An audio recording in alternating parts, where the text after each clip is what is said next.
Bonjour et bienvenue sur Franza, Learn French. Je m'appelle Julien. Aujourd'hui, je vais vous raconter comment j'ai entraîné mon cerveau à penser en français. Au début, ce n'était pas facile. J'avançais lentement avec des hésitations, des listes de mots, des règles de grammaire répétées. Puis, pas à pas, j'ai trouvé un chemin plus simple, plus humain, plus vivant. Si vous regardez cette vidéo, c'est sûrement parce que vous voulez, vous aussi, parler naturellement et avec fluidité, sans traduire, sans bloquer. Mon histoire, je la partage ici pour que vous puissiez l'adapter à votre vie. Sur Franza, on aime les parcours concrets, les petites habitudes qui changent tout. Vous allez voir, ce n'est pas une histoire de perfection, mais une histoire de présence. Pendant longtemps, j'ai cru apprendre comme il faut. Je regardais des vidéos, je suivais des contes en français, je lisais des petits livres pour enfants. Mes cahiers étaient pleins de listes, des mots français et leur signification dans ma langue. Chaque jour, je révisais du vocabulaire et je répétais des phrases toutes faites, comme « Comment ça va ?»« Enchanté » ?»« Où habites-tu ?» J'étais fier, je me disais « Je progresse ». Et pourtant, un malaise restait. Dès qu'on me parlait pour de vrai, je marquais une pause. Mon cerveau n'allait pas assez vite. J'entendais la phrase, je la convertissais dans ma langue, je cherchais la réponse, puis je la reconvertissais en français avant de parler. Tout ce détour me ralentissait. J'avais l'impression de porter un sac à dos plein de dictionnaires dans un escalier sans fin.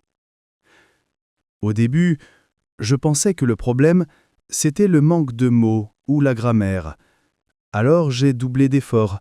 Nouvelle liste, nouvelle fiche, règles répétées à voix basse, les verbes être, avoir, aller, venir, le présent, l'imparfait, le passé composé, les articles, un, une, des, du, de la, de, des, les prépositions, à, de, par, pour, dans, en, sur. Mais rien ne changeait réellement. Je traduisais toujours dans ma tête. Je n'arrivais pas à parler avec fluidité. Un jour, au musée des Beaux-Arts de Lyon, un visiteur m'a demandé en français simple « Excusez-moi, la rue principale, c'est loin d'ici ?» Je connaissais la rue, et pourtant j'ai figé.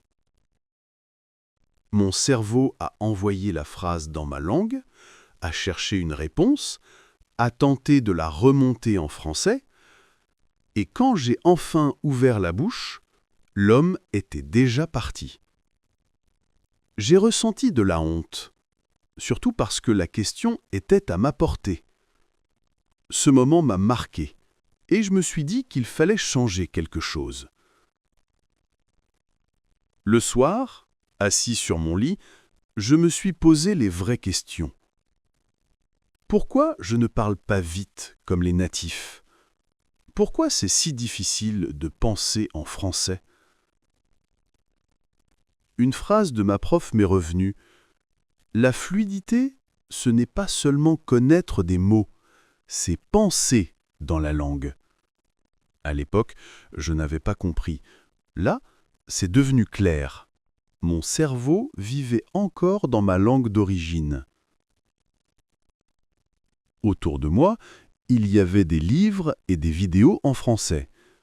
Mais à l'intérieur, ma petite voix parlait une autre langue. J'avais deux mondes. L'extérieur essayait d'être français, l'intérieur résistait. À partir de ce moment, j'ai commencé à m'observer. Au réveil, je me disais « je dois me brosser les dents », mais dans ma langue. Dans la rue, je pensais « ce chien est mignon », encore dans ma langue. Tout ce que je voyais, ressentais, me racontais, n'existait pas en français. Le français n'apparaissait qu'en cours de classe ou quand il fallait écrire. Alors bien sûr, à l'oral, j'étais lent. Je n'étais pas entraîné à penser en français. J'avais bâti un mur invisible entre le français et le reste de ma vie. J'ai pris une décision. Julien, si tu veux mieux parler, arrête de penser dans ta langue d'abord. Je ne savais pas comment faire. C'était intimidant, presque bizarre. Mais j'ai voulu essayer. Le lendemain, j'ai commencé tout petit. Dans ma chambre, je me suis forcé à nommer les choses en français. C'est un lit. Voilà une fenêtre. Ma couverture est bleue. Je ne parlais pas à voix haute. C'était des pensées silencieuses. C'était lent, un peu hésitant, mais j'ai continué. Devant le miroir, je me brosse les dents. Le dentifrice est mentelé. L'eau est froide. Peu importe si ça semblait naïf. Je voulais casser l'ancienne habitude. Dehors, j'ai refait l'exercice. Les feuilles sont vertes. Le soleil brille. Je vois un chien. Des pensées très simples. Et quelque chose d'inattendu s'est produit. Mon cerveau n'a pas résisté. Je ne me suis pas senti fatigué. Au contraire, c'était presque amusant, comme redevenir enfant et redécouvrir le monde avec de nouveaux mots. Pour la première fois, le français entrait dans ma façon de penser. J'ai continué toute la journée, dans des gestes banals. Je lave la vaisselle. Cette chemise est propre. Ce pantalon est doux. Je plie les serviettes. J'ouvre la fenêtre. Je range le livre sur l'étagère. Je me parlais dans ma tête. C'était comme rencontrer un autre moi, un Julien francophone, même si c'était encore fragile. Bien sûr, ce n'était pas parfait. Parfois, un mot me manquait. Un jour, je voyais un oiseau posé sur un fil. Sauf que le mot fil ne me revenait pas. La tentation de passer par ma langue était forte. Je me suis dit non, reste en français. Alors j'ai reformulé. L'oiseau est assis sur une ligne noire, peut-être une corde. Ce n'était pas exact, mais je suis resté dans la langue. Victoire. J'ai compris qu'on peut ne pas avoir le mot parfait et rester quand même en français. C'est ça qui compte. À force, mon cerveau s'est habitué. Une semaine plus tard, en voyant une chaise, je pensais une chaise, directement.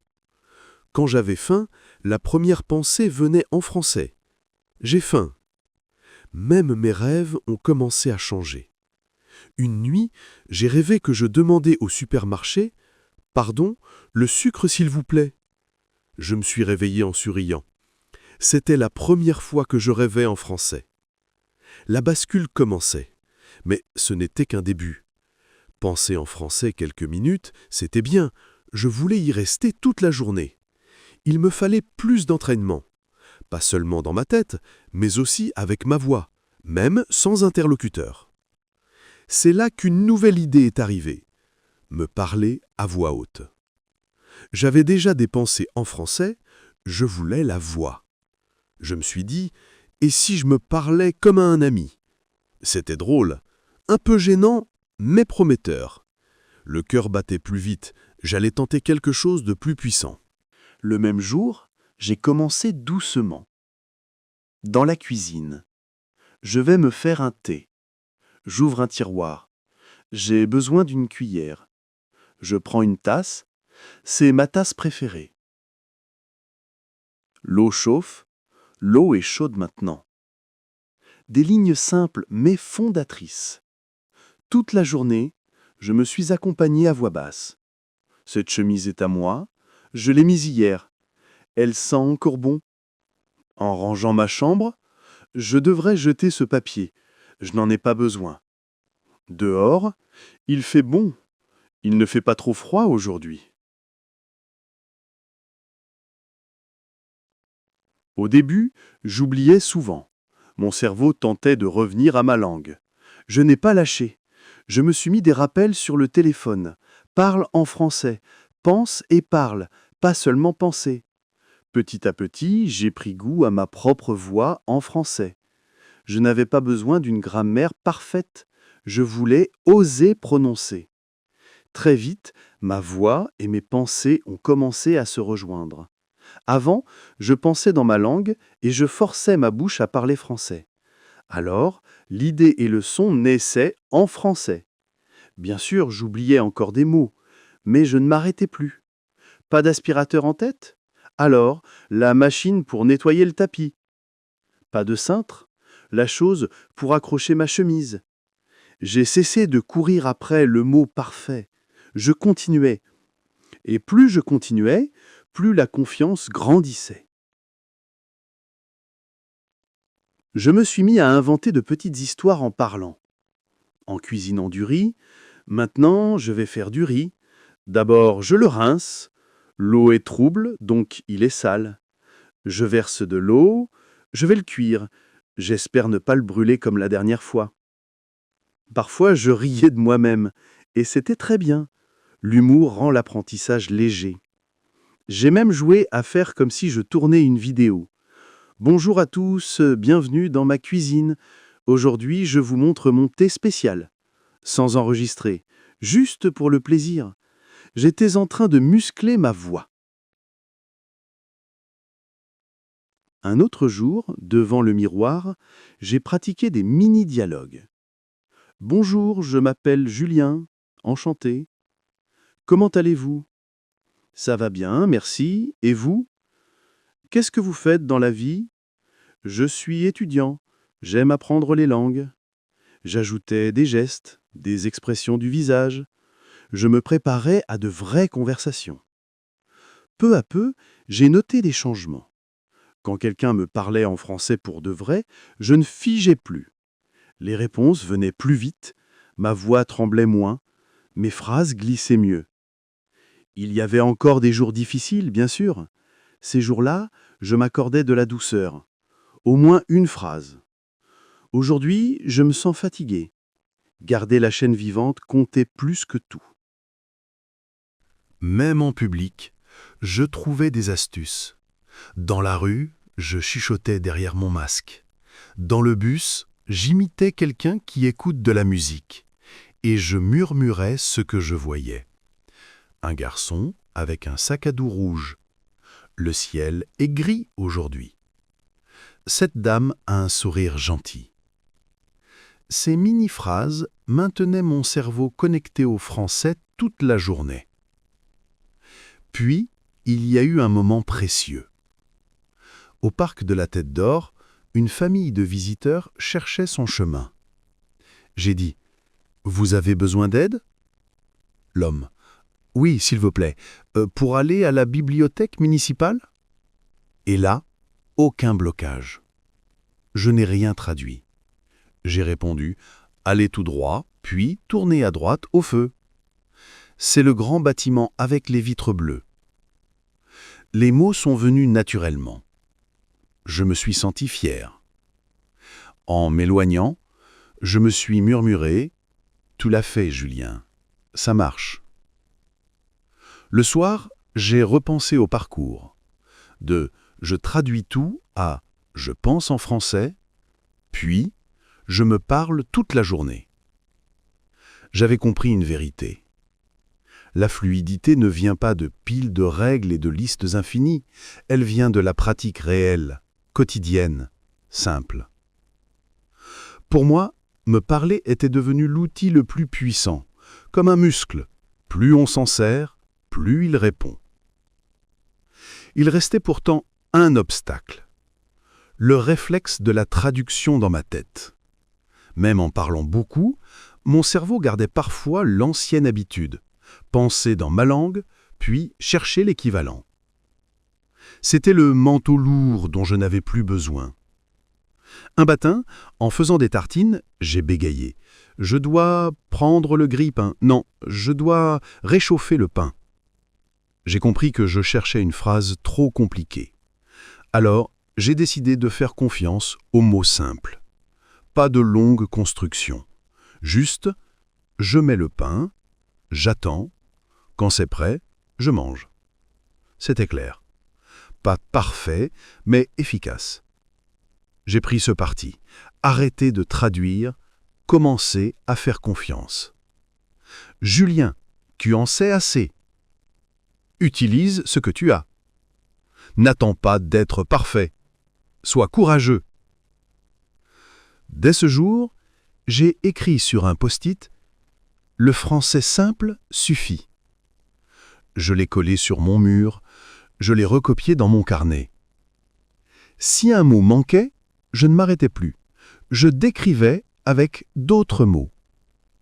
Pas de ciseaux, l'objet pour couper le papier.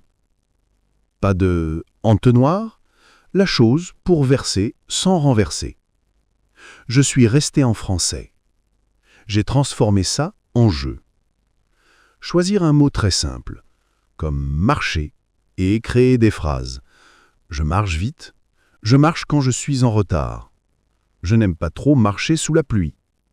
Puis, eau. L'eau est froide. Je bois de l'eau. Je cuisine avec de l'eau. L'eau me fait du bien. Chaque brique simple renforçait le mur de ma fluidité. Un soir, dans une librairie de la Presqu'île, j'ai rencontré une autre apprenante. Elle m'a dit « J'attends toujours avant de parler. Je dois penser dans ma langue. » Je lui ai répondu « Je faisais pareil. Maintenant, je parle avec des mots faciles. » Elle a hésité. « Ce n'est pas trop simple ?» C'est simple et ça marche. La fluidité, c'est ne pas s'arrêter. Nous avons discuté longtemps, en français très accessible, et la conversation a été excellente. J'en ai eu la preuve encore. Les mots simples sont puissants. J'ai aussi cessé de dégainer mon téléphone pour chaque traduction. Avant, je m'interrompais dès qu'un mot manquait.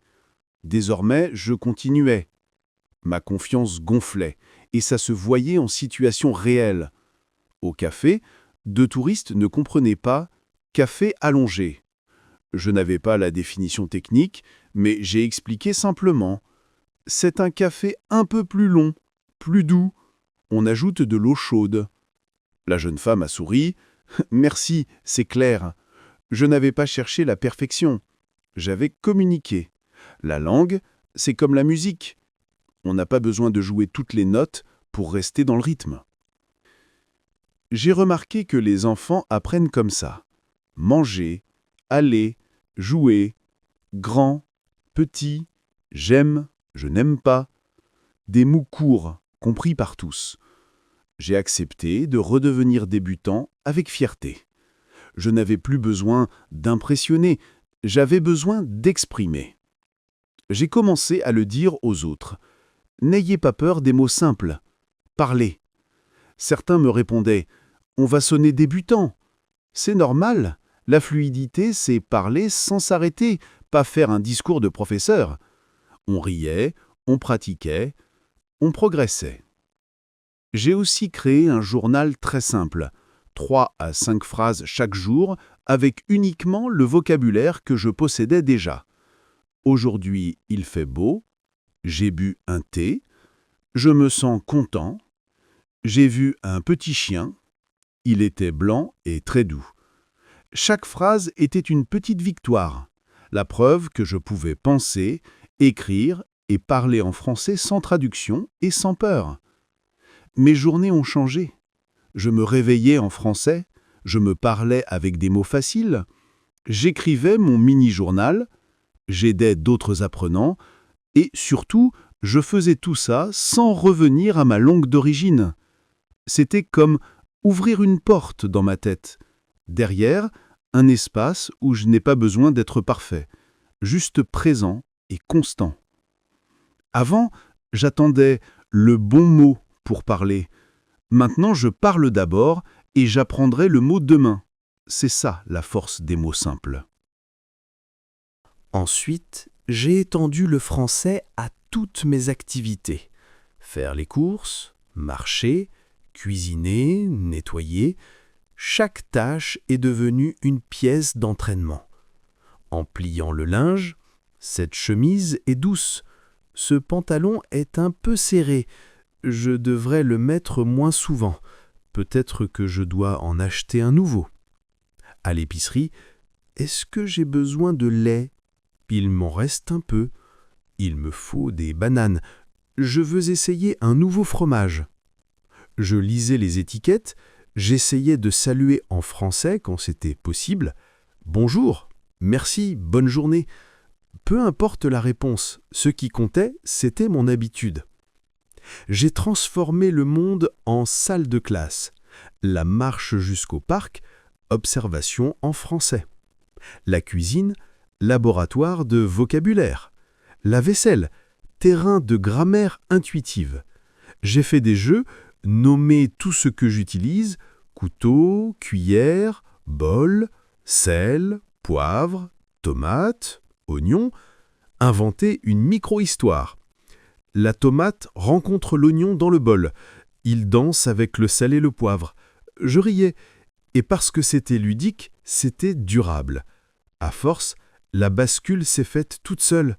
Mon cerveau choisissait le français en premier, sans effort conscient. J'écrivais aussi mes to-do list en français. Faire la vaisselle, nettoyer la cuisine, appeler maman, acheter des pommes, regarder une vidéo en français 10 minutes. Apprendre et vivre ne faisait plus qu'un. Devant les séries, je gardais les sous-titres en français, j'acceptais de ne pas tout comprendre, je laissais couler.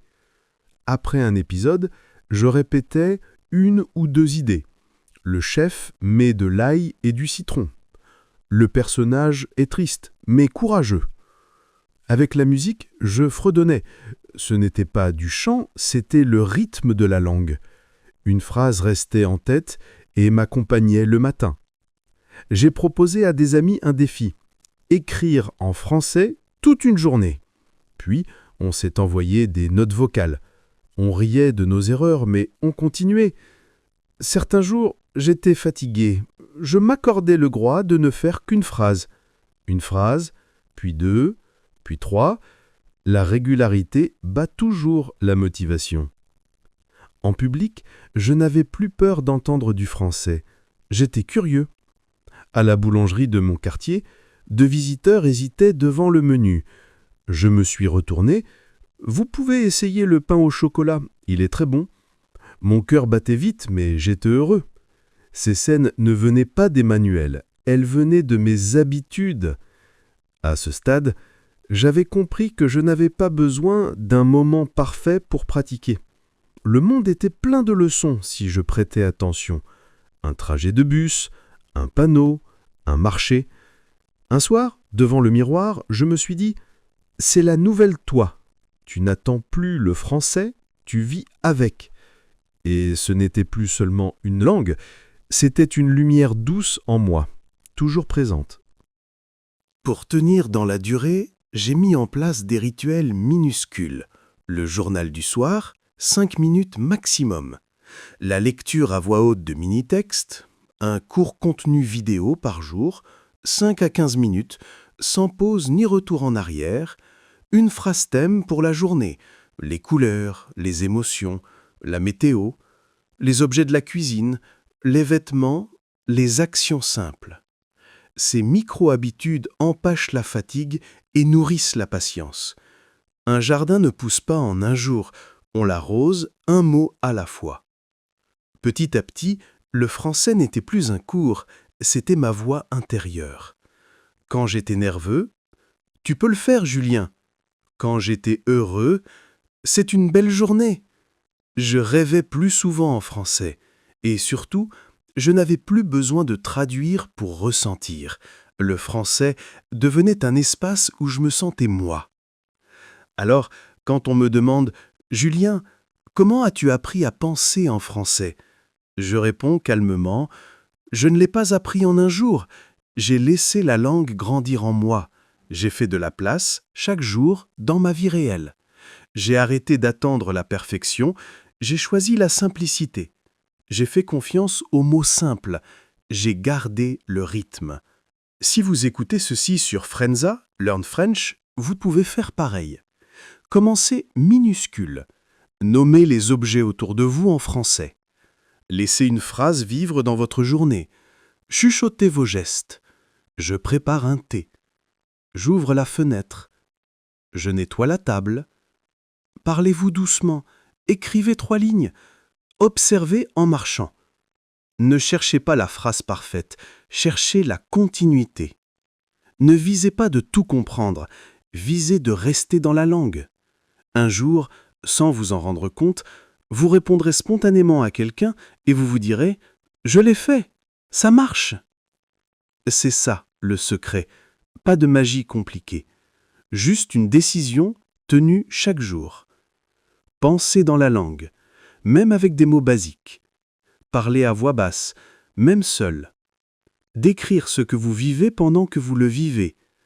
Continuez quand un mot manque, avec d'autres mots. Sourire à vos erreurs et recommencer. La fluidité, c'est ne pas s'arrêter. Et vos mots simples sont assez forts. Exemple concret pour ancrer l'habitude. Le matin, au réveil. Bonjour Julien. Qu'est-ce que je fais aujourd'hui? Je me lève, j'ouvre les volets, il fait frais. Je prépare le petit déjeuner. Dans la cuisine. J'ai besoin d'une tasse. Je verse de l'eau. Je mets une cuillère de thé. J'attends. L'odeur est bonne. Je coupe une pomme. Je tartine du beurre. Devant le miroir. Je me coiffe. Mes cheveux sont un peu secs aujourd'hui. Je mets un pull noir. J'enfile mes chaussures blanches. Je prends mon sac. Dans l'ascenseur. Je descends au rez-de-chaussée. Il y a du monde. Bonjour. Bonne journée. Dans la rue à Lyon. Le tram arrive. Il y a une place assise. Le ciel est gris. Je vois la Saône. L'eau est calme. Au marché. Bonjour. Je voudrais 2 tomates et un oignon, s'il vous plaît. Et un peu de persil. Merci beaucoup. À la boulangerie. Un pain au chocolat, s'il vous plaît. Et une baguette tradition. Merci, bonne journée. À la bibliothèque municipale. Où est le rayon apprentissage du français? Je cherche un livre facile avec des dialogues. Au café. Je prends un café allongé. Je m'assois en terrasse. Le soleil revient. J'écoute les conversations. Je comprends quelques mots. Je souris. Ces micro-scènes ne sont pas là pour faire « je lis ». Elles servent à entraîner votre cerveau dans de vraies situations. Elles remplacent la traduction par la présence. Elles font de la place au français dans votre vie, pas seulement à côté. Comment rester en français quand un mot manque? Décrire l'objet ou l'action avec des mots simples. Pas de cintre? La chose pour accrocher la chemise dans l'armoire. Pas d'entonnoir? Le petit objet pour verser un liquide sans en mettre partout. Pas de grille-pain? La machine pour chauffer le pain. Comparer. C'est comme une petite échelle. Si vous cherchez escabeau. C'est un grand bol en métal. Si vous cherchez saladier. Montrer et nommer. Pointer, toucher, mimer, puis dites un mot simple. Restez dans le français, même si la phrase est imparfaite. Acceptez l'approximation. Mieux vaut une phrase claire et simple qu'une phrase complexe jamais prononcée. Micro-habitude en format Frenza. Hyper simple et efficace. Un objet, 3 phrases. Prenez un objet et dites 3 phrases. C'est mon carnet. Je l'utilise tous les jours. Il est presque plein. Une action, 3 étapes. Prenez une action et découpez-la. J'ouvre la fenêtre, je respire, je referme doucement. Une émotion, 3 nuances. Je suis calme. Je suis content. Je suis motivé. Une couleur, 3 observations. Le ciel est bleu clair. Ma veste est bleu foncé. J'aime le bleu. 1 minute de lecture à voix haute. Un petit paragraphe, lentement, sans chercher la perfection. 3 phrases de journal le soir. Aujourd'hui, j'ai marché. J'ai parlé français à la boulangerie. Je suis fier de moi. Ce qu'il faut désapprendre. Cherchez la phrase parfaite avant de parler. Accumuler des listes sans les vivre. Traduire systématiquement dans sa langue. Se juger pour des erreurs normales. Ce qu'il faut installer. Des phrases courtes, vraies, présentes. La voix basse au quotidien. La répétition tranquille. Le sourire quand ça coince et on recommence. Un après-midi, dans un quartier que j'aime à Lyon, 2 visiteurs se sont assis près de moi au café. Ils regardaient la carte, un peu perdus. La fille m'a demandé « Pardon, c'est quoi un café crème ?» Je n'avais pas envie de faire une définition parfaite. J'ai dit « C'est un café avec du lait, plus doux. » Elle a hoché la tête. « D'accord, merci. » Et moi, j'ai senti une joie simple. Pas parce que mes phrases étaient belles, mais parce qu'elles étaient utiles. Le français, à ce moment-là, n'était pas une matière, c'était un lien. Un autre jour, j'étais à la bibliothèque. Une dame cherchait le rayon des romans faciles. Je lui ai dit « C'est au premier étage, à gauche. Il y a des livres avec des niveaux A1, A2, c'est bien pour commencer. » J'ai entendu ma voix posée. J'ai pensé « T'y es. Tu vis avec la langue, tu ne la récites plus. » Le soir, j'ai repris mon journal. Aujourd'hui, j'ai parlé calmement. Je n'ai pas tout compris, mais j'ai continué. J'ai souri. Le français avance en moi. Je l'ai refermé avec la sensation douce d'avoir arrosé mon jardin linguistique. Pas avec des litres d'eau, juste avec une petite pluie régulière. Si vous êtes encore là, c'est que vous êtes prêt. Prenez une habitude, une seule, ce soir. Par exemple, avant de dormir, écrivez 3 phrases en français. Demain matin, nommez 5 objets autour de vous. En marchant, décrivez 3 choses que vous voyez. Au café, commandez en français. Bonjour, un café s'il vous plaît. Merci, bonne journée. Dans le bus, chuchotez. Il y a beaucoup de monde. Je descends au prochain arrêt. Je suis presque chez moi. Sur Frenza, Learn French, on vous accompagne pour installer ces gestes. Pas des marathons, mais des pas. Pas des promesses vides, mais des rendez-vous avec vous-même.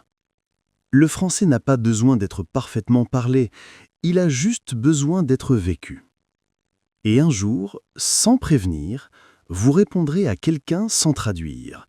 Vous vous entendrez parler avec des mots simples mais justes, et vous rentrerez chez vous avec un sourire qui veut dire « Je l'ai fait, ça marche ». Merci d'avoir écouté mon histoire. Dites-moi en commentaire quelle mini-habitude commencez-vous aujourd'hui pour que votre cerveau choisisse le français en premier. Et si ce parcours vous aide, pensez à vous abonner à Frenza Learn French pour continuer à avancer tranquillement, vraiment.